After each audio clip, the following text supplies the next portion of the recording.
Alice in Wonderland. Chapter I. Down the Rabbit Hole. Alice had sat on the bank by her sister till she was tired.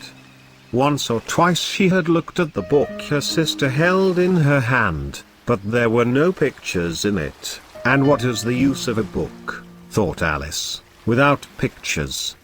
She asked herself as well as she could, for the hot day made her feel quite dull, if it would be worthwhile to get up and pick some daisies to make a chain. Just then a white rabbit with pink eyes ran close by her.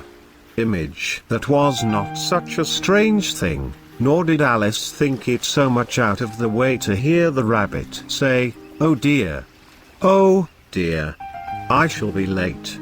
But when the rabbit took a watch out of its pocket, and looked at it and then ran on, Alice started to her feet, for she knew that was the first time she had seen a rabbit with a watch. She jumped up and ran to get a look at it, and was just in time to see it pop down a large rabbit hole near the hedge. As fast as she could go, Alice went down the hole after it, and did not once stop to think how in the world she was to get out. The hole went straight on for some way and then turned down with a sharp bend, so sharp that Alice had no time to think to stop till she found herself falling in what seemed a deep well. She must not have moved fast, or the well must have been quite deep, for it took her a long time to go down, and as she went she had time to look at the strange things she passed. First she tried to look down and make out what was there, but it was too dark to see.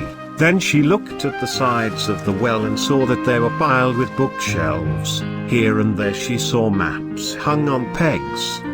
She took down a jar from one of the shelves as she passed. On it was the word jam, but there was no jam in it, so she put it back on one of the shelves as she fell past it. Well, thought Alice to herself, after such a fall as this, I shall not mind a fall downstairs at all. How brave they all think me at home.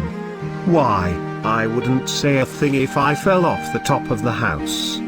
Which I dare say was quite true. Down, down, down. Would the fall never come to an end?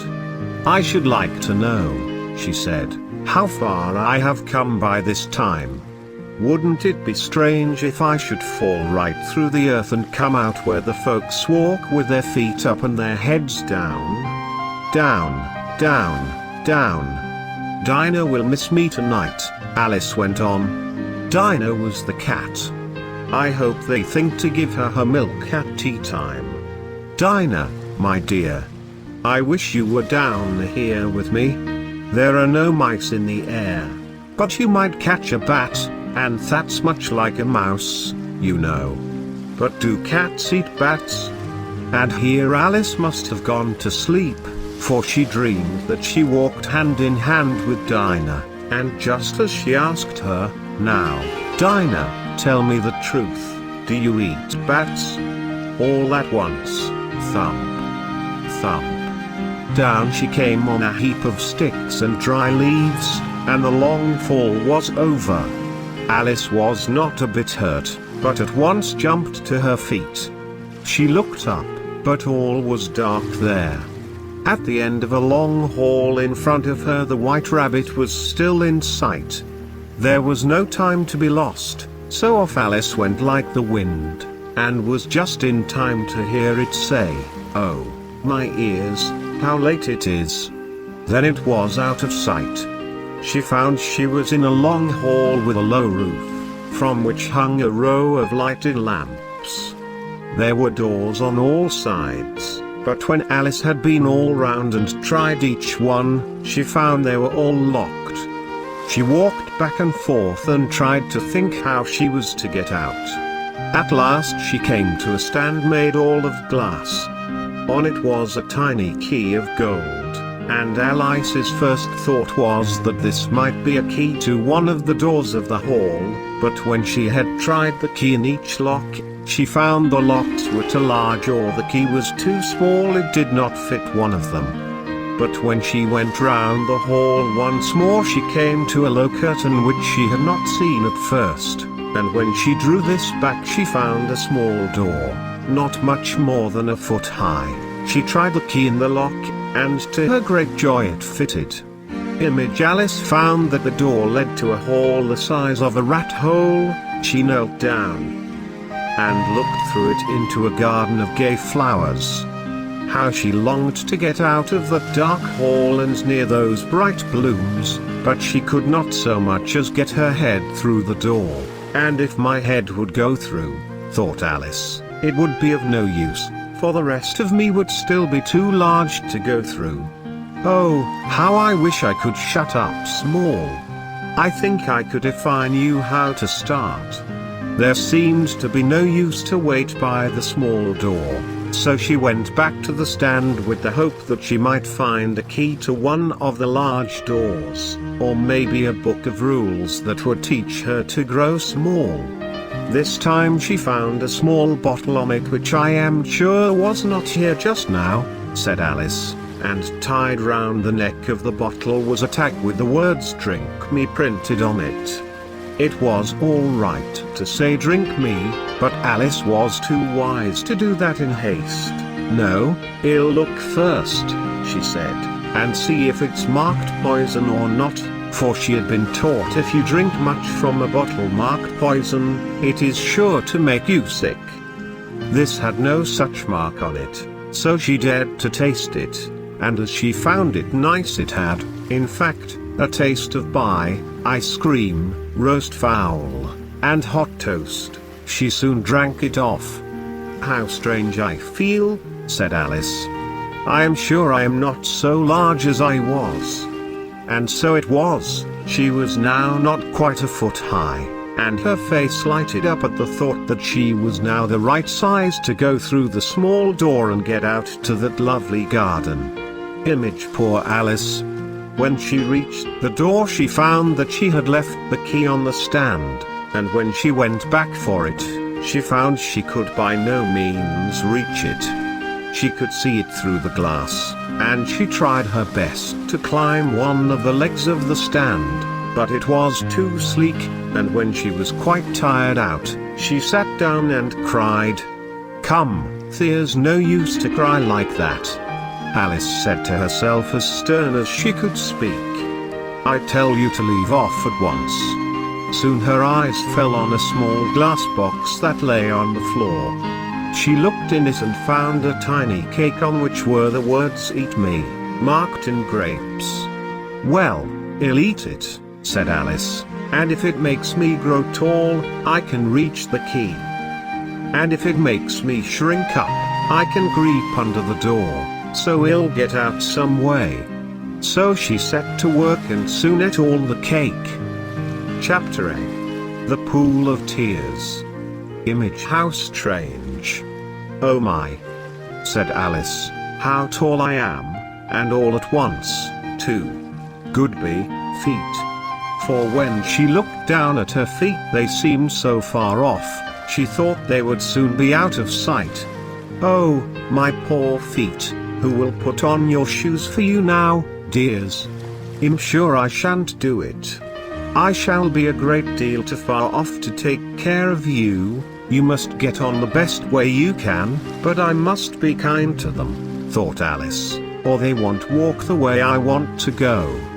Let me see, I'll give them a pair of new shoes each Christmas." She stopped to think how she would send them. They must go by the mail, she thought, and how funny it seemed to send shoes to one's own feet. How odd the address will look. Alice's right foot, Esk, hearthrug, near the fire. With Alice's love. Oh dear, there's no sense in all that. Just then her head struck the roof of the hall. In fact she was now more than 9 feet high, and she at once took up the small key and went back to the door. Poor Alice.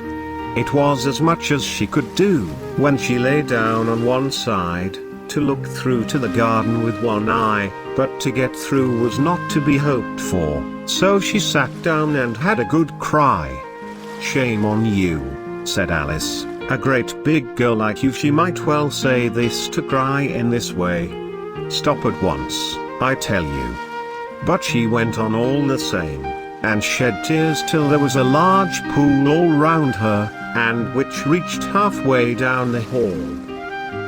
At last she heard the sound of feet not far off. Then she dried her eyes in great haste to see who it was. It was the White Rabbit that had come back, dressed in fine clothes, with a pair of white kid gloves in one hand, and a large fan in the other. He trotted on in great haste, and talked to himself as he came. "Oh, the Duchess, the Duchess. Oh, won't she be in a fine rage if I've made her wait?" Alice felt so bad and so in need of help from someone, that when the rabbit came near, she said in a low timid voice, "If you please." So the rabbit started as if shot, dropped the white kid gloves and the fan and ran off into the dark as fast as his two hind feet could take him. Alice took up the fan and gloves, and as the hall was quite hot, she fanned herself all the time she went on talking. "Dear, dear, how queer all things are today. Could I have been changed in the night? Let me think. Was I the same when I got up today? Seems to me I didn't feel quite the same. But if I'm not the same, then who in the world am I?" Then she thought of all the girls she knew that were of her age, to see if she could have been changed for one of them. "I'm sure I'm not Ada," she said, "for her hair is in such long curls and mine doesn't curl at all. And I'm sure I can't be Mabel, for I know all sorts of things, and she knows such a little. Then, she's she, and am I, and oh dear, how strange it all is. I'll try if I know all the things I used to know. Let me see, 4 times 5 is 12, and 4 times 6 is 13, and 4 times 7 is oh dear. That is not right. I must have been changed for Mabel. I'll try if I know how doth the little," and she placed her hands on her lap, as if she were at school, and tried to say it, but her voice was hoarse and strange, and the words did not come the same as they used to do. "I'm sure those are not the right words," said poor Alice, and her eyes filled with tears as she went on. "I must be Mabel after all, and I shall have to go and live in that boggy house and have next to no toys to play with, and oh, such hard things to learn. No, I've made up my mind. If I'm Mabel, I'll stay down here. It'll be no use for them to put their heads down and say, 'Come up, dear.' I shall look up and say, 'Who am I?' Then tell me that first, and then if I like it, I'll come up. If not, I'll stay down here till I'm someone else. But, oh dear," cried Alice with a fresh burst of tears, "I do wish they would put their heads down. I am so tired of this place." As she said this, she looked down at her hands and saw that she had put on one of the rabbit's white kid gloves while she was talking. "How can I have done that?" she thought. "I must have grown small once more." She got up and went to the glass stand to test her height by that, and found that as well as she could guess, she was now not more than 2 feet high, and still shrinking quite fast. She soon found out that the cause of this was the fan she held, and she dropped it at once, or she might have shrunk to the size of a gnat. Alice was, at first, in a sad fright at the quick change, but glad that it was no worse.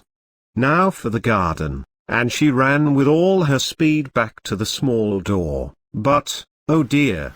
The door was shut, and the key lay on the glass stand, and things are worse than ever, thought the poor child, for I never was so small as this, never.